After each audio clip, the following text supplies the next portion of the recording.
ચૌધરી સમાજના આગેવાન અજમલ ચૌધરીને માર મારવાના કેસમાં મોટી કાર્યવાહી. બનાસકાંઠાના ઓગડના જાગીર મઠના મહંત બળદેવગીરીની અટકાયત કરવામાં આવી છે. ફરિયાદના આધારે બનાસકાંઠા પોલીસે બળદેવગીરી સામે કાર્યવાહી કરી છે. બળદેવગીરી મુખ્ય આરોપી હોવાનો આક્ષેપ કરાયો હતો. અજમલ ચૌધરીનું અપહરણ કરી માર માર્યા પછી લૂંટ કરવાનો આરોપ છે. ઘટનાને લઈને સમગ્ર ચૌધરી સમાજમાં ભારે આક્રોશ છે. 11 ઓગસ્ટે ગાંધીનગર સુધી રેલી યોજવાની જાહેરાત કરવામાં આવી હતી. ગઈકાલે ચૌધરી સમાજના આગેવાનોએ જિલ્લા પોલીસ વડા સાથે મુલાકાત કરી હતી.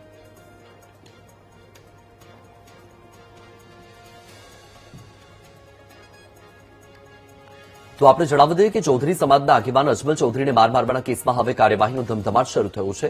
જેમાં બનાસકાંઠાના ઓગડના જાગીર મઠના મહંત બળદેવગીરીની અટકાયત કરી લેવામાં આવી છે. જ્યાં એક તરફ ચૌધરી સમાજમાં ભારે રોષ હતો.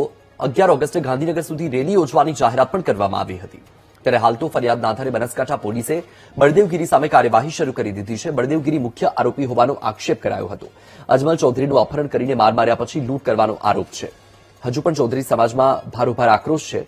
11 ઓગસ્ટે ગાંધીનગર સુધી રેલી યોજવાની જાહેરાત કરવામાં આવી હતી. આ સાથે જ ગઈકાલે ચૌધરી સમાજના આગેવાનોએ જિલ્લા પોલીસ વડા સાથે મુલાકાત પણ કરી હતી. વધુ માહિતી આપી રહ્યા છે સંવાદદાતા ચેતન.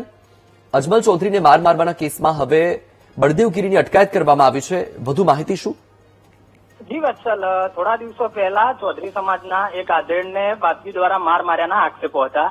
ત્યારે તે બાદ ચૌધરી સમાજમાં ભારે આક્રોશ જોવા મળી રહ્યો હતો. ત્યારથી આજ સુધી ચૌધરી સમાજે અનેક મિટિંગો કરી અને જે બળદેવગીરી છે તેમના સામે કાયદેસરની કાર્યવાહી કરવાની માંગ કરી હતી. ત્યારે આવતીકાલે ચૌધરી સમાજના આગેવાનો બનાસકાંઠા એસપીને મળ્યા હતા અને બાપજી સામે કાર્ય કરવાની કહ્યું હતું. ત્યારે આજે ડીસા રૂરલ પોલીસ દ્વારા બાપજીની અટકાયત કરવામાં આવી છે અને હવે તેમને પોલીસ સ્ટેશન લાવવાની તૈયારીમાં છે. જી, માહિતી બદલ આભાર ચેતન.